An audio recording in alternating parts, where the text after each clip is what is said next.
Don't forget why you are here. हमें इस चीज़ को बिल्कुल नहीं भूलना है कि हम यहाँ पर क्यों हैं। देन ये कुछ हमारा मटेरियल है, स्टडी मटेरियल। मैं मुखर्जी नगर भीड़ का हिस्सा नहीं हूँ, नॉवेल्स का है एक्चुअली। मैं नॉवेल्स को रीड करता हूँ। घर पर चले जाने का कोई मतलब नहीं था, वहाँ पर जाने से कोई प्रोडक्टिव स्टडी नहीं हो पाती। ये ग्लोब है, ग्लोब से भी काफ़ी हेल्प मिलती है। मेरा ये आईपैड है, आईपैड पर मैं नोट्स भी बना लेता हूँ। हेलो एवरीवन, वेलकम टू स्टूडेंटो। और अभी मैं हूँ मुखर्जी नगर में। जैसा कि लॉकडाउन चल रहा है तो बहुत से लोग सोच रहे होंगे कि इस टाइम पे मुखर्जी नगर में बहुत कम स्टूडेंट्स होंगे या फिर स्टूडेंट्स ही नहीं है। लेकिन अभी हमारे साथ एक भैया, अनिल भैया, जो कि अभी लॉकडाउन में रहकर प्रिपरेशन कर रहे हैं। दिखाएंगे कि वो लॉकडाउन में किस तरीके से प्रिपरेशन कर रहे हैं, उनका रूम मेंटेनेंस कैसा है, टाइम टेबल क्या फॉलो कर रहे हैं, स्ट्रेटजी कैसी है, और ख़ासतौर पर मुखर्जी नगर में इस टाइम पे क्या माहौल बना हुआ है। इन सब के बारे में इस वीडियो में बात करेंगे। अभी तक आपने चैनल को सब्सक्राइब नहीं किया तो चैनल को सब्सक्राइब कर लीजिए, इस वीडियो को लाइक करें। एंड आपके जो भी क्वायरीज होते हैं आप हमें इंस्टाग्राम एंड फेसबुक पर मैसेज कर सकते हैं।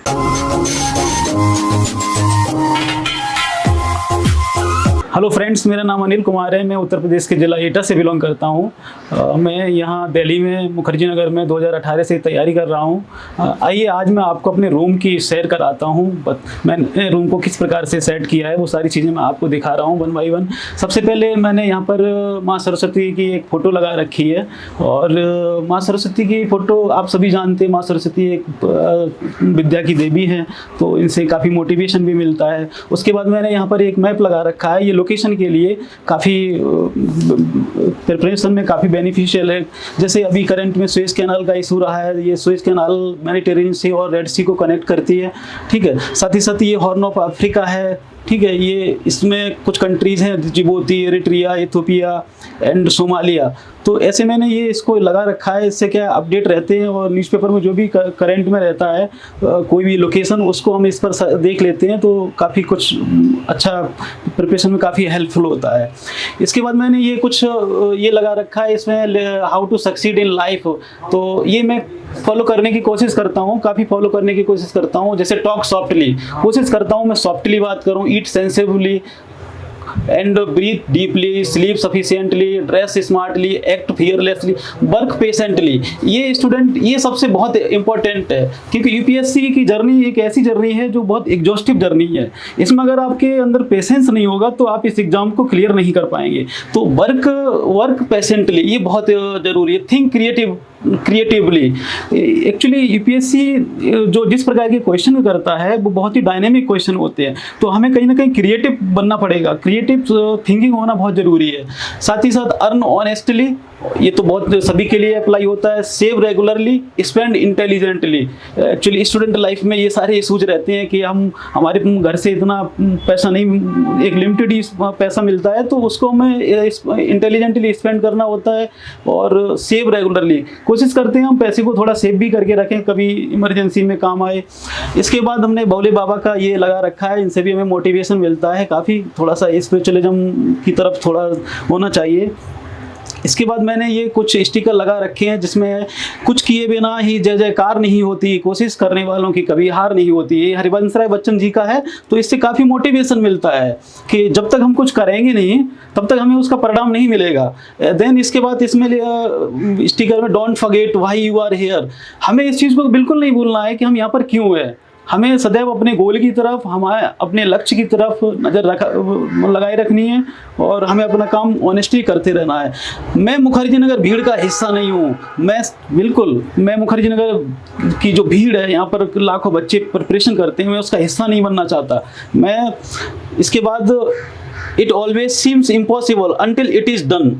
कोई भी काम है हमें इम्पॉसिबल तब तक लगता है जब तक हम उसको कर नहीं लेते हैं, राइट। तो इस प्रकार से हमने ये कुछ स्टिकर लगा रखे हैं। देन इसके बाद मैंने एक ये स्टिकर लगाया है, लोगों के तर्कों या उनकी आलोचनाओं के जवाब देने की कोई आवश्यकता नहीं है, बस अपना स्टैंडर्ड उठाएं, वे स्वतः ही गिर जाएंगे। मैं इस पर आपको एक छोटी सी ब्रीफ एक कहानी सुनाना चाहूँगा। जैसे एक बाज है, बाज काफ़ी ऊंचाई तक उड़ सकता है और उसको एक ही पक्षी ऐसा है जो रेबिन उस पक्षी को उसके ऊपर बैठ जाता है और उसके चोंच मारता है। रेबिन ही एक ऐसा पक्षी है जो उसको मार सकता है, लेकिन उस समय बाज बहुत धैर्य का परिचय देता है और काफ़ी वो क्या करता है, वो काफ़ी ऊंचाई बढ़ता है, और जैसे जैसे ऊंचाई बढ़ता है ऑक्सीजन का लेवल कम होता जाता है और रेवन पक्षी को ऑक्सीजन लेने में दिक्कत हो जाती है। तो वो धैर्य रखते हुए बाज काफ़ी ऊंचाई तक उड़ता है और एक समय बाद जब उसको ऑक्सीजन नहीं मिलती है तो वो नीचे गिर जाता है। तो इससे का सीधा कहने का तात्पर्य यह है कि हमें आलोचनाओं में नहीं फंसना है, क्रिटिसिज्म और ये सब फालतू की डिबेट में नहीं जाना है, हमें अपना स्टैंडर्ड बनाए रखना और अपने यहाँ काम करते रहना है। मुखर्जी नगर में लाखों आए लाखों गए, लेकिन मैं बिना सफल हुए नहीं जाऊँगा। हाँ, ये मैंने दृढ़ प्रतिज्ञा की है कि मैं मुखर्जी नगर से जब तक सक्सेस नहीं हो जाऊंगा, मुखर्जी जहाँ तब तक यहाँ से नहीं जाऊंगा। इसके बाद ये इंडिया का मैप है, फिजिकल मैप है, इससे भी मुझे रिवर्स, माउंटेन, ये सारी चीज़ें फाइंड करने में काफ़ी हेल्प होती है। देन ये कुछ हमारा मटेरियल है, स्टडी मटेरियल, जिसमें आर.एस. शर्मा एंशिएंट हिस्ट्री, उसके बाद ये डेविड मेलन का मैं कंटेम्प्रेरी इंडियन फॉरेन पॉलिसी के लिए इसको पढ़ता हूँ। ये जी.सी. लियोंग ज्योग्राफी के लिए बहुत ही बेहतरीन बुक है। एंड इन्वायरमेंट के लिए शंकर आई.ए.एस. में फॉलो करता हूँ। इंटरनेशनल रिलेशंस के लिए ओनली आई.ए.एस. को फॉलो करता हूँ। साथ ही साथ मैं जनरल स्टडी के लिए बाजीराम का इंडियन सोसाइटी फॉलो करता हूँ।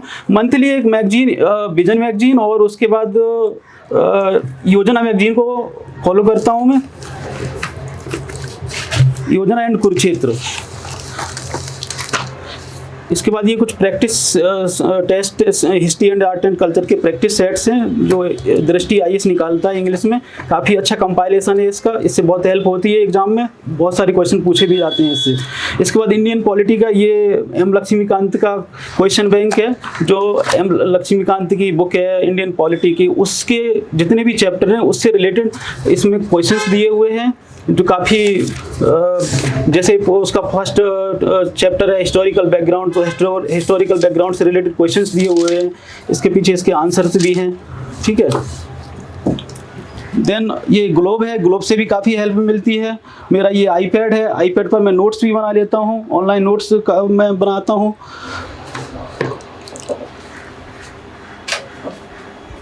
इसके बाद ये फिजिकल मैप है वर्ल्ड का, इस पर भी जैसे ये टॉपिक ऑफ कैंसर है, इसको मैंने हाईलाइट कर दिया है। गोबी डेजर्ट है, इसको हाईलाइट कर दिया है। इक्वेटर है, इसको हाईलाइट कर दिया है। इस प्रकार से जब भी ज़रूरत होती है तो इसको मैं देख लेता हूँ।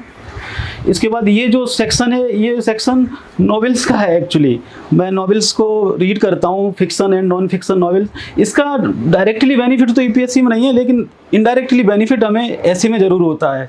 हमारी जो लैंग्वेज है, कम्युनिकेशन स्किल है, वो काफ़ी बेटर होती है। हमारे थॉट्स डेवलप होते हैं ये मैगजीन पढ़ने से, नॉवेल पढ़ने से। इसके बाद हमारा ये यूपीएससी से रिलेटेड ही सारा मटेरियल है, जिसमें Indian polity Laxmikanth, Indian art and culture Nitin Singhania, and Indian economy Shriram IAS. ये बहुत बेहतरीन बुक है। और इसके साथ ही साथ एनसीईआरटी भी मैं फॉलो करता हूँ। तो ये सारा मटेरियल है। एंड हिस्ट्री के लिए spectrum and Bipin Chandra, ethics के लिए डी बालाजी सर हैं, उनका एथिक्स में रीड करता हूँ।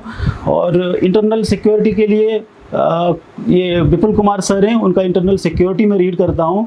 काफ़ी अच्छी बुक्स हैं, ये बहुत ऑथेंटिक बुक है यूपीएससी के लिए, और मोस्ट ऑफ टॉपर भी इन्हीं को फॉलो करते हैं, और मैं भी ये सारा मटेरियल फॉलो करता हूँ। इसके बाद ये टाइम स्पेस का सिंबल है, जो आप वाइट हॉर्स देख रहे हैं, ये स्पेस का सिंबल है। इसके बाद ये कुछ अल्बर्ट आइंस्टीन जो साइंटिस्ट थे, उनके कुछ कोट्स हैं। Follow curiosity, Perseverance is priceless, focus on the present. मतलब इनका कहना मतलब प्रेजेंट पर फोकस करना चाहिए। इसके बाद ये पॉलिटिकल मैप है इंडिया का। देन ये इस पर लिखा हुआ है, your future is created by what you do today not tomorrow. ये बहुत महत्वपूर्ण लाइन है। हमें अपने वर्तमान पर फोकस करना चाहिए, न कि पास्ट पर या फ्यूचर पर। यदि मेरा वर्तमान अच्छा होगा, अगर हम प्रेजेंट में अच्छा कर रहे हैं, तो निश्चित ही हमारा फ्यूचर अच्छा होगा। तो वर्तमान अच्छा होना चाहिए। ये हमारी ये गैस सिलेंडर है, यहाँ कभी कभी मैं चाय बना लेता हूँ, ग्रीन टी में जैसे पीता हूँ तो ग्रीन टी बना लेता हूँ। ये केटल है पानी गर्म करने के लिए। तो इस प्रकार ये रूम है मेरा। एजुकेशन बैकग्राउंड क्या है? मेरा नाम अनिल कुमार है। मैंने एमए ज्योग्राफी से किया है। और मैं जिला एटा, उत्तर प्रदेश के जिला एटा से बिलोंग करता हूँ। ओके, सो कितना टाइम हो गया आपको यहाँ पर रहकर प्रिपरेशन करते हुए? मैं 2018 से प्रिपरेशन में हूँ। ओके, सो अभी लॉकडाउन लगा है तो आप घर क्यों नहीं गए? सबसे पहले इसके बारे में बताइए। देखिए, यूपीएससी एक ऐसा एग्जाम है जिसके लिए कंसिस्टेंटली वर्क करना बहुत ज़रूरी है। जी। घर जाकर इतनी प्रोडक्टिव स्टडी भी नहीं हो पाती और बहुत सारे रिसोर्सेज की कमी भी होती है वहाँ पर। यहाँ पर रहकर हमें बहुत सारे रिसोर्सेज की कमी नहीं होती है, हम अपनी स्टडी भी ठीक से कर पाते हैं। तो चूँकि यूपीएससी एक ऐसा एग्ज़ाम है, एक ऐसी एग्जॉस्टिव जर्नी है जिसके लिए कंसिस्टेंटली वर्क करना बहुत ज़रूरी है। तो घर पर चले जाने का कोई मतलब नहीं था, वहाँ पर जाने से कोई प्रोडक्टिव स्टडी नहीं हो पाती, तो इसलिए मैंने बस बेटर है कि यहाँ रहकर स्टडी करना ज़्यादा उचित समझा। ओके, सो देखा जाए मुखर्जी नगर में लाखों की संख्या में या दिल्ली में प्रिपरेशन करने के लिए स्टूडेंट्स आते हैं, तो ऐसा क्या कारण रह जाता है कि वो सक्सेस नहीं होते हैं? आपको तो मालूम हो। हाँ, मैं अपने पूर्व के अनुभव से बताऊं तो स्टूडेंट बहुत सारी मिस्टेक करते हैं। लाइक स्टूडेंट रीडिंग तो करते रहते हैं बट वो कभी आंसर राइटिंग नहीं करते हैं। इस एग्ज़ाम का जो कोर प्रिपरेशन कहें तो इसका मेन जो है वो आंसर राइटिंग है। आपकी जितनी बेहतर आंसर राइटिंग होगी उतना ही आप अच्छा परफॉर्मेंस करेंगे। स्टूडेंट यहाँ पर दूसरी प्रॉब्लम, स्टूडेंट जो गलत मिस्टेक करते हैं वो है मल्टीपल रिसोर्सेज को फॉलो करते हैं और उसको रिवीजन नहीं करते हैं। तो मेरा मानना ये है कि स्टूडेंट को मल्टीपल रिसोर्सेज की बजाय लिमिटेड रिसोर्सेज को फॉलो करना चाहिए और उसको मल्टीपल टाइम्स रिवीजन करना चाहिए। और ऑथेंटिक बुक्स, एक बार बहुत सारे जो टॉपर्स हैं, टॉपर्स के वीडियो देखने के बाद बहुत सारी स्ट्रेटजी पता चल जाती है। उसको देखने के बाद एक बार अपना फिक्स कर लें कि मुझे ये पढ़ना है, उसके बाद उसको मल्टीपल टाइम्स रिवीजन करें, देन आंसर राइटिंग की प्रैक्टिस करें। मैं तो कहूँगा डे 1 से ही आंसर राइटिंग की प्रैक्टिस करें। जी भैया, आपने इतने सारे बुक्स रख रखे हैं और आप खुद कह रहे हो कि एक सोर्स को फॉलो करना चाहिए, तो ऐसा क्यों? मेरा जो एक्चुअली यहाँ आप जो 2 रैक देख रहे हैं, एक रैक एक्चुअली ये यूपीएससी से रिलेटेड नहीं है, इसमें नॉवेल्स हैं, ठीक है। दूसरा मैं टीचिंग भी करता था, कैट स्टूडेंट्स को पढ़ाता था, तो उसमें ये कैट की भी कुछ बुक्स रखी हुई हैं, ठीक है। एसएससी वाले बच्चों को भी पढ़ाया है मैंने, तो एसएससी का भी कुछ मटेरियल रखा हुआ है। तो ये इस रैक का कोई डायरेक्टली यूपीएससी से रिलेशन नहीं है, ठीक है। ये रैक है, इसमें बहुत सारी प्रैक्टिस सेट्स हैं। एक्चुअली मटेरियल मेरा लिमिटेड है, बुक्स हैं, ये वाली बुक्स हो गई, वो उधर बुक्स रखी हुई हैं कुछ, तो मटेरियल लिमिटेड है। बट ये जो प्रैक्टिस सेट हो गए, 2018 से प्रिपरेशन में हूँ तो प्रैक्टिस सेट तो बहुत सारे हो गए हैं, तो इस वजह से आपको लग रहा है। और दूसरा ये ऑप्शनल की बुक्स भी रखी हुई हैं जी।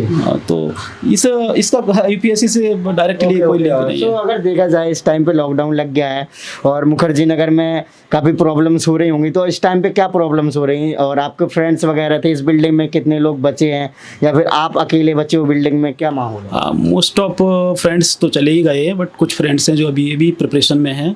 और यहाँ इस समय लॉकडाउन में कुछ दिक्कतें तो हैं, जैसे मटेरियल की अवेलेबिलिटी नहीं है, मार्केट में बुक स्टॉल नहीं खुल रहे हैं, तो इस प्रकार की कुछ समस्याएं हैं। बट आजकल ऑनलाइन आप इंटरनेट पर सर्च कर सकते हैं, वो काफ़ी कुछ इंटरनेट पर अवेलेबल हो जाता है। फूड्स वगैरह से रिलेटेड कोई प्रॉब्लम्स आ रहे हैं इस टाइम पे?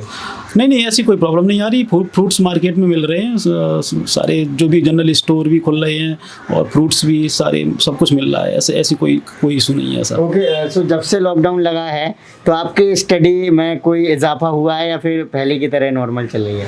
नहीं, थोड़ा सा इजाफा तो नहीं कहूँगा, थोड़ा सा डाउन ज़रूर कहूँगा मैं, क्योंकि इससे पहले मैं लाइब्रेरी करता था। तो सुबह मॉर्निंग में लाइब्रेरी 8 o'clock लाइब्रेरी जाता था और नाइट में 9:30 PM आता था। तो लाइब्रेरी का एक रूटीन रहता था। रूम में इतनी प्रोडक्टिव स्टडी नहीं हो पाती है, क्योंकि मैं लाइब्रेरी मैं थोड़ा ज़्यादा हैबिचुअल हूँ लाइब्रेरी से, और वहाँ ज़्यादा कंफर्टेबल फील करता हूँ। तो प्रोडक्टिव स्टडी तो लाइब्रेरी में हो पाती है मेरी। मैं रूम पर इतना बेहतर स्टडी नहीं कर पाता हूँ, लेकिन हाँ, स्टडी तो करता हूँ। सो आपको कब लगा था कि आपको यूपीएससी की प्रिपरेशन करना चाहिए? फिर मोटिवेशन कहाँ से मिला? मोटिवेशन मुझे जब मैं ग्रेजुएशन फाइनल ईयर में था, तो उस समय मेरे गांव में एक जिलाधिकारी आए हुए थे। तो जो ग्राम प्रधान होते हैं हमारे, तो ग्राम प्रधान मुझे भी लेकर गए स्कूल में। तो वहाँ पर मैंने देखा उनका, सब लोग सुन रहे थे उनको। तो मुझे लगा कि ये एक बड़ा एग्ज़ाम है, ये बड़ा प्लेटफॉर्म है जिसकी सब लोग सुनते भी हैं, और ये बहुत बड़ा परिवर्तन भी ला सकते हैं एक IAS अधिकारी, ठीक है। तो मुझे इससे मोटिवेशन मिला। जी, कल को आप IAS ऑफिसर बनोगे तो क्या काम करना चाहोगे? आपने कुछ सोच रखा होगा कि मैं ये करूँ? बिल्कुल, मैं सबसे पहले एजुकेशन पर वर्क करना चाहूँगा और खासकर ग्रामीण क्षेत्र में जो एजुकेशन का लेवल इस समय बहुत गिरा हुआ है, महिलाओं से रिलेटेड कुछ समस्याएं हैं, इन सब पर मैं फोकस करना चाहूँगा। जी, ओके। सो अपना एक्सपीरियंस शेयर करिए कि आप इतने 2 साल से ज़्यादा हो गए आपको मुखर्जी नगर में रहते हुए, तो किस तरीके का यहाँ पे आपको एक्सपीरियंस मिला, या UPSC के जर्नी में मुखर्जी नगर एरिया आपको कितना सपोर्टिव रहा? निश्चित रूप से मुखर्जी नगर UPSC की जर्नी में एक बहुत बेहतर स्थान है, बहुत बेहतर प्लेस है और इसकी आबो हवा में भी IAS बसते हैं, तो यहाँ बहुत अच्छा इन्वायरमेंट है और मुझे काफ़ी बेनिफिट हुआ है इसका। ओके, यहाँ स्टूडेंट्स तो आते हैं लाखों की संख्या में, लेकिन स्टार्टिंग में जो जोश रहता है वो हाई रहता है, फिर धीरे धीरे कम होता जाता है। तो क्या आपके साथ भी ऐसा हो रहा है, या फिर आपने क्या माहौल देगा इस बारे में? नहीं, मेरे साथ तो ऐसा नहीं है कि मैं एक्चुअली उसके लिए खुद को सेल्फ मोटिवेट भी करना होता है, और यदि आप सही मायने में UPSC की प्रिपरेशन करना चाहते हैं, अगर आप पैशनेट है अपने गोल के प्रति, तो मुझे नहीं लगता है कि लाइफ में कोई भी आने वाले हडल्स आपको रोक सकते हैं। ठीक है, यदि आप सही मायने में पैशनेट हैं तो मेरे साथ ऐसी कोई दिक्कत नहीं है। मैं जब आया था तब जितनी मेहनत करता था उतनी आज भी मेहनत ही कर रहा हूँ। ओके, सो आपने अपनी स्ट्रेटजी को कैसे बनाया था प्रिपरेशन करने के लिए, या फिर यूं कहें कि आप जब फर्स्ट टाइम दिल्ली आए थे तो कहाँ से स्टार्ट किया अपनी UPSC को जर्नी को, कि मैंने अब ये करना स्टार्ट किया, फिर ये करना स्टार्ट किया, इस तरीके से चीज़ें? मैं जब मुखर्जी नगर में आया तो मैं कुछ यहाँ पर कुछ सीनियर्स थे, उनसे मिला, उनसे कुछ स्ट्रेटजी के बारे में जाना, कुछ यूट्यूब पर वीडियोस देखे, कुछ सेमिनार्स भी किए। तो इस तरह मैंने फिर अपनी प्रिपरेशन को स्टार्ट किया। मैंने प्रिपरेशन में NCERT से स्टार्ट किया। सबसे पहले मैंने NCERT को रीड किया, 6th to 12th मैंने NCERT को रीड किया, यहाँ से मैंने अपनी प्रिपरेशन को स्टार्ट किया। ओके, सो अभी लॉकडाउन लगा हुआ है तो आप क्या टाइम टेबल फॉलो कर रहे हो, क्योंकि अभी आप लाइब्रेरी नहीं जा रहे हो, तो किस तरीके से मॉर्निंग में कब जागते हो, उसके बाद क्या करते हो, फिर कौन सा पोर्शन पढ़ते हो? मॉर्निंग में मैं 6 AM मॉर्निंग में गेट मेरा 6 AM होता है, और उसके बाद मेरा ऐसा कुछ नहीं है कि कितने घंटे पढ़ना है, जब तक पढ़ पाता हूँ, जितने घंटे पढ़ पाता हूँ, जितनी एफिशिएंसी होती है। अभी क्या टाइम चल रहा है आपका पढ़ने? अभी मैं 6 AM मॉर्निंग गेटअप मेरा 6 AM होता है, और उसके बाद मैं 12 PM 12 बजे नाइट में मैं सो जाता हूँ। तो 6 to 12 मेरी जो दिन में कौन कौन से पोर्शन को कितना टाइम देते हो, इस तरीके से बताइए आप। पॉलिटी जैसे मैं 3 घंटे पॉलिटी पढ़ता हूँ, ठीक है। हिस्ट्री को भी मैं 3 घंटे देता हूँ, ऑप्शनल को भी 3 घंटे देता हूँ, ठीक है। तो 3-3 घंटे मैंने डिवाइड कर रखा है। उसके बाद आंसर राइटिंग भी मैं 2 घंटे करता हूँ, आंसर राइटिंग, और कुछ प्रीलिम्स, अभी प्रीलिम्स लगा हुआ है तो अभी प्रीलिम्स पर फोकस है मेरा, तो उसके लिए मैं प्रैक्टिस सेट भी लगाता हूँ, विजन की प्रैक्टिस सेट लगा रहा हूँ इस समय। तो ये मेरी स्टडी है। ओके, सो जैसा कि आपका अगर मीडियम देखा जाए, और ऑप्शनल क्या है आपका? मेरा मीडियम इंग्लिश मीडियम है और मेरा ऑप्शनल हिंदी साहित्य है। ओके, सो अगर आप इंग्लिश मीडियम से हो और आपने हिंदी लिटरेचर लिया है, तो ये क्या कारण था कि आप इंग्लिश मीडियम से होते हुए आपको इंग्लिश लिटरेचर लेना चाहिए था, या फिर अदर कोई इंग्लिश में, क्योंकि आप इंग्लिश में लिखते हो तो मे बी एग्ज़ाम में लिखने में भी इंग्लिश में कंफर्टेबल, बट आपने हिंदी लिटरेचर लिया, वहाँ तो हिंदी में लिखना पड़ेगा, तो ऐसा क्यों किया? नहीं, मैं दोनों माध्यम में कंफर्टेबल हूँ। मैं हिंदी का भी न्यूज़पेपर रीड करता हूँ, मैं शुरू से हिंदी का न्यूज़पेपर रीड करता था, और इंग्लिश का भी न्यूज़पेपर रीड करता हूँ, तो मुझे हिंदी में ऐसी कोई प्रॉब्लम नहीं है। सेकंड थिंग, हिंदी साहित्य एक बहुत रोचक विषय है, और रोचक विषय के साथ साथ बहुत ही स्कोरिंग विषय है, तो ये फैक्टर रहा है मुझे ऑप्शनल चूज करने में, तो इसलिए मैंने हिंदी साहित्य को चूज किया। ओके, सो आपका अगर देखा जाए टाइम टेबल वगैरह तो आपने बता दिया कि इस तरीके से लेकर चलते हैं। अब अगर हम बात करें, आप घर जाने का भी नहीं सोचा इस टाइम पे, तो आपके फ्रेंड्स वगैरह थे यहाँ पे, तो वो अभी घर पे हैं, उनसे बात हो रही है, तो क्या माहौल बना हुआ है, वो किस तरीके से प्रिपरेशन कर पा रहे हैं? मोस्ट ऑफ फ्रेंड तो अपने घर गए हुए हैं, और उनसे बात होती है तो वो कहते हैं इतनी प्रोडक्टिव स्टडी नहीं हो पाई है घर पर। जो मुखर्जी नगर में रहकर प्रिपरेशन होती है, तैयारी होती है, वो घर पर रहकर नहीं हो पा रही है। ओके, सो नए एस्पिरेंट के लिए कोई मैसेज वगैरह रहेगा, क्योंकि अब लॉकडाउन के बाद, अगर अभी तो पता नहीं लॉकडाउन कब तक चलेगा, उसके बाद आना चाह रहे होंगे, क्योंकि 1 साल से ज़्यादा हो गया, जो नए एस्पिरेंट थे दिल्ली आना चाह रहे थे वो दिल्ली नहीं आ पाए, तो उनके लिए क्या मैसेज या सजेशन रहेंगे? देखिए, मैंने पूर्व में भी कहा कि UPSC एक ऐसा जर्नी है जिसके लिए कंसिस्टेंटली वर्क करना बहुत ज़रूरी है, और लाइफ में कितने भी हडल्स आए तो इसका मतलब ये नहीं आप अपने गोल को छोड़ दें। माना कि कोरोना चल रहा है, ठीक है, तो ऐसा नहीं है कि यहाँ लोग नहीं रहते, स्टूडेंट बहुत सारे रहते हैं। तो जो स्टूडेंट घर चले गए, मैं तो ये कहूँगा यहाँ आके अपनी तैयारी करें, ठीक है। लाइफ में अप्स एंड डाउन्स तो आती रहती हैं, हर्डल्स तो आएंगे, हमें कुछ प्रिकॉशन, सरकार की कुछ गाइडलाइंस है उनको फॉलो करें और ऐसी कोई दिक्कत नहीं होगी। ओके, अगर इस रूम की बात की जाए, इस रूम का बजट कितना है, क्योंकि काफ़ी छोटा रूम है, तो इसमें कितना रेंट लगता है और आपका फूड वगैरह का खर्चा कितना पड़ जाता है? मेरा ये रूम 4000 रुपये का है और इसके बाद 2500 रुपये का मेरा टिफ़िन है, आता है 2500 रुपये। देन उसके टोटल मिलाकर 10,000 के समथिंग मेरा आ जाता है। ओके, 10,000। ओके, थैंक यू भैया। तो गाइस, आई होप कि आपको ये वीडियो अच्छा लगा होगा, तो इस वीडियो को लाइक करें। अभी तक आपने चैनल को सब्सक्राइब नहीं किया तो चैनल को सब्सक्राइब कर लीजिए। एंड आपके जो भी क्वारीज होते हैं आप मुझे इंस्टाग्राम एंड फेसबुक पर मैसेज कर सकते हैं। इन सभी की लिंक वीडियो के डिस्क्रिप्शन में। साथ में अगर आप मुखर्जी नगर में रहते हो या फिर दिल्ली में कहीं भी रह रहे हो, आपको कोरोना से रिलेटेड कोई भी हेल्प चाहिए तो उसके लिए आप मुझे इंस्टाग्राम पे मैसेज कर सकते हो। मैं वहाँ पर आपको रिप्लाई करूँगा और साथ में हम बात भी करेंगे और मैं आपकी जो हेल्प कर सकता हूँ वो करूँगा। जय हिंद।